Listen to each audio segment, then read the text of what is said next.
성공, 그리고 풍요. 솔직히 이거 싫어할 사람 아무도 없잖아요.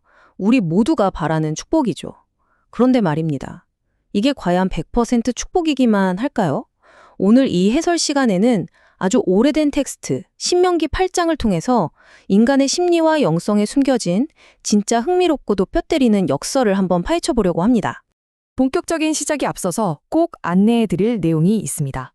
오늘 우리가 깊이 있게 살펴볼 이 분석 내용은요, 바로 샘터교회 임규호 목사님의 주일 설교를 바탕으로 하고 있습니다. 이 설교의 핵심 메시지를 따라가면서 우리가 성공하고 풍요로울 때 절대 잊지 말아야 할 진짜 중요한 영적 교훈들이 뭔지 지금부터 명확하게 짚어보겠습니다. 자, 오늘 우리가 함께 살펴볼 흐름은 크게 5가지입니다. 첫째, 왜 풍요가 위기보다 위험한가? 둘째, 망각이라는 영적 질병에 대해. 셋째, 교만의 문법, 즉 주어의 이동이죠. 넷째, 이 모든 걸 해결할 은혜의 해독제, 기억. 마지막으로 소명이 되는 성공까지. 이렇게 순서대로 빠르게 가보겠습니다. 첫 번째 파트입니다. 위기보다 위험한 풍요. 안정의 순간에 대체 무슨 일이 일어나는 걸까요? 우리 보통 안전하고 편안한 게 최고라고 생각하잖아요. 그런데 여기서 진짜 날카로운 질문 하나 던져볼게요. 여러분, 왜 우리는 차가운 병실에서는 눈물 콧물 쏟아가며 간절하게 기도하면서 막상 편안하고 따뜻한 집으로 돌아오면 언제 그랬냐는 듯 지도를 싹 잊어버리게 될까요?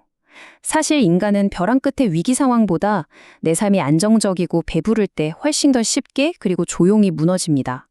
간절할 때는 하늘을 우러러보지만 삶이 좀 살만해지면 내 두 손만 쳐다보게 되거든요. 신명기 8장은 이 기가 막힌 역설을 아주 정확하게 짚어냅니다. 보시는 것처럼 하나의 사이클이 있어요. 하나님의 은혜가 주어집니다. 그럼 우리 삶에 풍요가 찾아오죠. 너무 좋죠.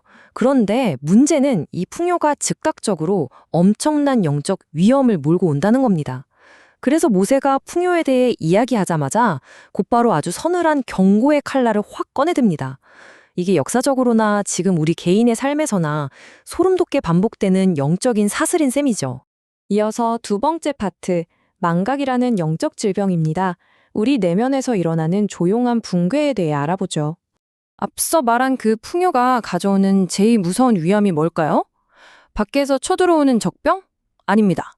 바로 망각이에요. 히브리어로 망각을 샤카흐라고 하는데요. 이게 나이 들어서 깜빡깜빡하는 그런 건망증을 말하는 게 아닙니다.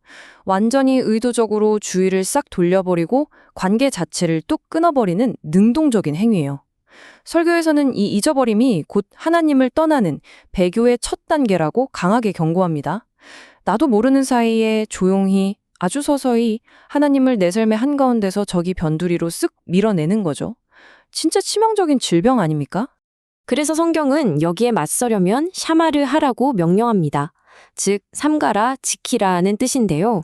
마치 성벽을 빙빙 돌며 경계하는 파수꾼이나 늑대로부터 양떼를 지키는 목자처럼 진짜 눈에 불을 켜고 지속적이고 전투적으로 방어해야 한다는 겁니다. 풍요로우면 사람이 방심하게 되잖아요. 안일해지고요. 바로 그 안일함에 맞서서 내 마음이 졸지 않도록 치열하게 지켜내야만 한다는 의미입니다. 신명기 12절과 13절을 자세히 보면 이 풍요가 무려 5단계에 걸쳐서 쫙 쌓여가는 걸 볼 수 있어요. 처음엔 배불리 먹는 음식에서 시작해서 좋은 집, 떼지어 번성하는 가축, 그리고 은과 금이 막 늘어나고 마침내는 내 모든 소유가 넘쳐나는 단계까지 갑니다. 이거 가만 보면 매슬로우의 욕구계층 이론이랑 진짜 비슷하지 않나요? 그런데 여기서 비극이 시작됩니다. 이 계단을 하나씩 밟고 올라갈수록 내가 매일매일 하나님을 의지해야 할 필요성, 그 간절함이 뚝뚝 떨어지는 거예요. 어느새 나 혼자서도 다 할 수 있네 하는 자급자족의 환상에 푹 빠져버리는 거죠. 여기서 정말 기가 막힌 현대적인 비유가 하나 등장하는데요. 바로 영적 스마트워치입니다. 여러분, 풍요가 우리 신앙의 심장을 하루아침에 팍 하고 멈추게 만들 것 같죠? 절대 아닙니다. 손목에 찬 스마트워치가 심박수를 체크하듯이 풍요는 우리의 영적 심박수를 티 안 나게 서서히 아주 조용히 낮춰버립니다. 뭔가 부족하고 결핍이 있을 때는 살려달라고 하나님께 숨가쁘게 막 달려갔는데 배가 부르니까 그 다름질을 멈춰버리는 거예요. 근데 제일 무서운 게 뭔지 아세요? 우리는 그 치명적으로 멈춰버린 상태를 편안하다, 살만하다라고 부르면서 한껏 즐기고 있다는 사실입니다. 세 번째 파트로 넘어가 보겠습니다. 교만의 문법. 마음속 왕좌에서 주어가 어떻게 이동하는지 볼까요? 우리 마음 한가운데 있는 그 왕좌에서 도대체 무슨 일이, 어떤 보이지 않는 쿠데타가 일어나는지 문법의 변화로 한번 살펴보겠습니다. 자, 16절까지만 해도요, 모든 행동의 주어는 누가 뭐래도 확실하게 하나님이셨습니다. 하나님이 먹이시고 인도하시고. 그런데 삶이 넉넉해지고 풍요를 얻자마자 17절에서 문장의 주어가 갑자기 나로 확 바뀌어버립니다. 하나님이 앉아 계시던 그 자리에 내 자아가 불쑥 끼어들어서 주어의 자리를 떡하니 차지해버린 거예요. 이 두 구절을 딱 붙여놓고 보면 성공이 만들어내는 이른바 실용적 무신론의 민낯이 그대로 드러납니다.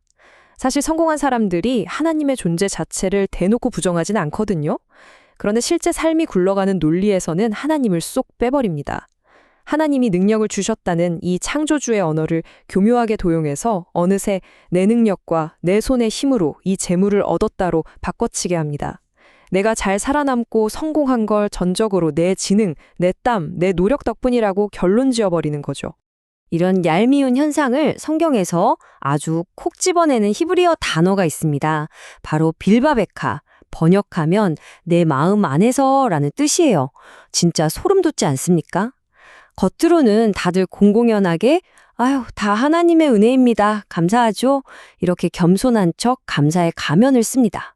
그런데 남들은 절대 못 듣는 내 마음속 아주 깊은 곳에선 어떨까요? 솔직히 내가 상황 판단 잘했고 내가 밤새워 고생해서 이만큼 이룬 거지. 이렇게 조용히 독백하고 있는 겁니다. 이게 바로 성공의 정점에 선 사람들이 너무나 쉽게 빠져드는 아주 은밀하고 달콤한 교만입니다. 네 번째 파트, 은혜의 해독제, 기억입니다. 이 무서운 질병을 치료할 강력한 처방을 만나보시죠. 자, 그렇다면 성경은 이렇게 치명적인 자기기만병에 걸린 우리에게 도대체 어떤 처방전을 내려줄까요? 과거 이스라엘 백성들이 40년 동안 뺑뺑이 돌았던 그 광야 말입니다.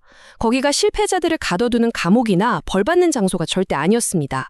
구조를 자세히 보면 낮추심, 그다음에 시험하심, 그리고 최종적으로 복주심으로 이어지는 완벽하게 의도된 하나님의 설계도였어요. 결국 복을 주시긴 줄 건데 나중에 그 어마어마한 복에 사람이 잡아먹히지 않도록 미리 맷집을 키우고 안전하게 빚어내는 거룩한 훈련소였던 겁니다. 그리고 이 고된 훈련의 약효를 평생 유지하게 만드는 가장 강력한 해독제가 바로 자카르, 즉 기억하라라는 명령입니다. 여기로 말하는 기억은요, 벤치에 앉아서 아, 옛날엔 그랬지 하고 회상하는 수동적인 감수성이 아닙니다. 과거에 베풀어 주신 그 은혜를 지금 이 순간 내 현실로 멱살 잡고 끌고 와서 꽉 부여잡는 거예요. 그래서 오늘 내가 어디에 돈을 쓸지, 내 아까운 시간을 어떻게 나눌지, 사람들을 어떻게 대할지를 완전히 뿌리째 뒤집어 엎는 아주 능동적이고 전투적인 실천입니다.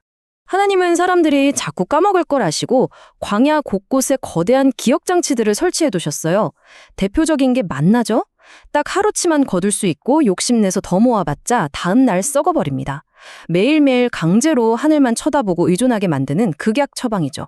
그리고 한라밋이라는 가장 단단한 부싯돌 같은 반석에서 콸콸콸 물을 터뜨리셨어요. 내 능력이나 힘이 아니라 도저히 불가능해 보이는 곳에서 생명을 터뜨리시는 그 압도적인 은혜를 매일 시각적으로 보며 뇌리에 박아버리신 겁니다. 한마디로 기억은 곧 생존 훈련이었습니다. 이제 마지막 5번째 파트입니다. 소명이 되는 성공, 성공에 대한 우리의 시각을 완전히 새로 고침해 보겠습니다. 지금까지 우리가 살펴본 이 고대 텍스트의 조명 아래에서 이제 우리는 성공이라는 단어의 뜻을 완전히 새로 써야 합니다. 성경 본문에 코아흐, 즉 능력이라는 단어가 나오는데요. 이건 내 IQ, 강철 같은 체력, 심지어 기가 막힌 사업 타이밍 같은 내 삶의 총체적 역량을 다 포함합니다. 하지만 기억하세요. 이건 나 혼자서도 잘 살아요를 증명하는 자격증이 아닙니다. 이 모든 건 하나님이 아무 조건 없이 허락하신 일반 은총, 즉 위에서부터 값없이 내려온 철저한 선물이라는 걸 온전히 인정해야 합니다. 그러니까 진짜 성공의 정의가 뭘까요? 성공은 남들 앞에서 내 잘남을 뽐내는 금빛 트로피가 아닙니다.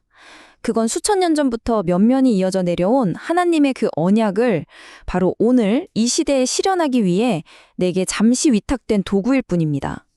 설교 중에 이런 말이 나옵니다.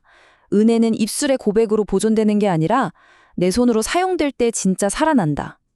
내가 누리는 이 넘치는 풍요 속에 아직 연약하고 부족한 사람들을 위한 빈자리를 기꺼이 내어줄 때 바로 그때 나의 성공은 단순한 부를 넘어 거룩한 소명이 되는 것입니다. 자, 이제 이 해설을 마무리하면서 여러분의 가슴을 찌를 아주 도발적인 질문을 하나 던지겠습니다. 지금 여러분이 누리고 있는 그 성공은 사람들에게 자랑하기 위한 훈장입니까? 아니면 은혜를 기억하고 있는지 달아보는 하나님의 시험지입니까? 이제 내 두 손으로 긁어 모은 화려한 결과물들만 쳐다보지 마십시오. 대신 내게 그 모든 능력을 허락하신 그리스도의 십자가에 못 박힌 두 손을 바라보며 이 질문의 답을 아주 치열하게 고민해 보시길 바랍니다.